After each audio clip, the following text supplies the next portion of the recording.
Ni-roll out na kahapon yung software update para sa Samsung Galaxy A7 2018, July 1, 2019 security patch. Tignan natin kung ano yung mga mababago na features kung meron man.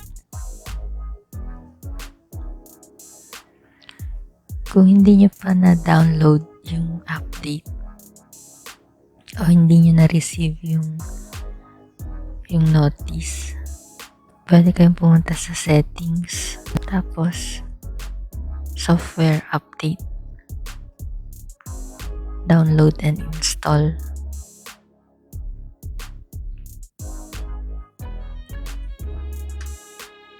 So, eto na nga. 430 MB. So, yung bago daw yung performance ng camera na improve. So, check natin kung in-include nila dito yung night mode sa S8 Plus kasi hindi nila na-include yun sa July 1 software update.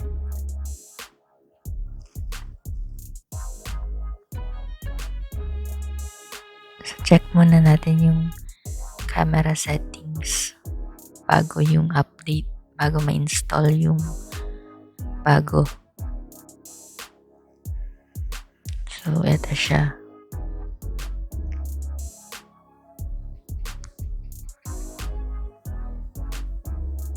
Familiarize muna natin.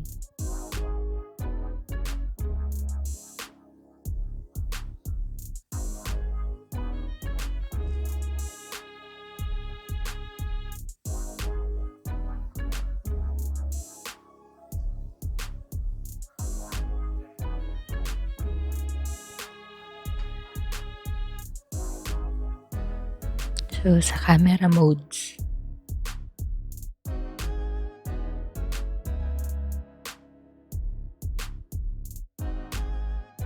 so yan po.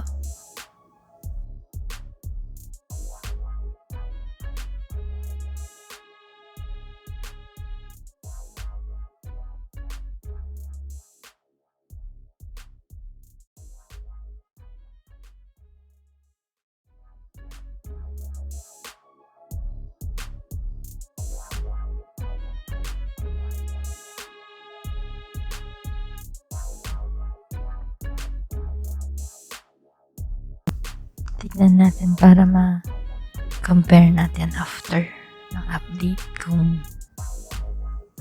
ano yung mga mababago.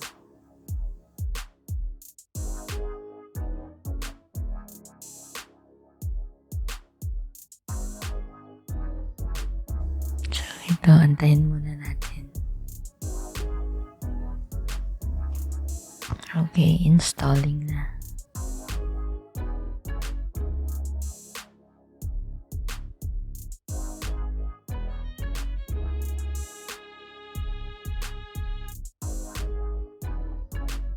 Okay, so ito na siya.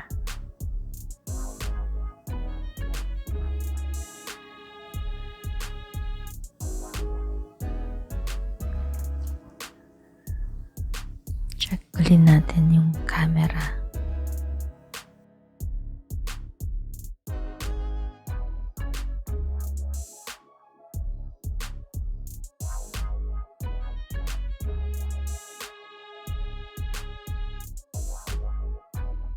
Natin sa settings yung sa camera modes.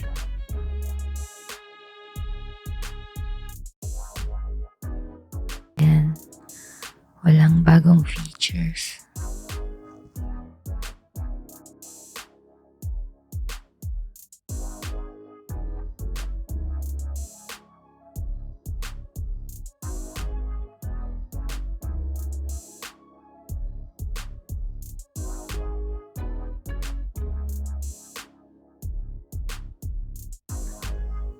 Yan po yung camera, ganun pa rin. Pero yung performance daw yung na-improve. Tsaka Na-include daw doon yung Google's patch for 10 critical and more than a dozen high-risk vulnerabilities in Android. Tapos, sa Samsung naman, yung 13 vulnerabilities para sa Galaxy devices. So, yun po. Pag di nyo pa na-update, pwede kayong pumunta sa settings, tapos software update, tapos download and install. Click nyo lang yun.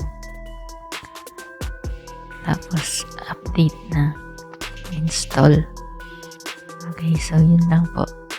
Thank you.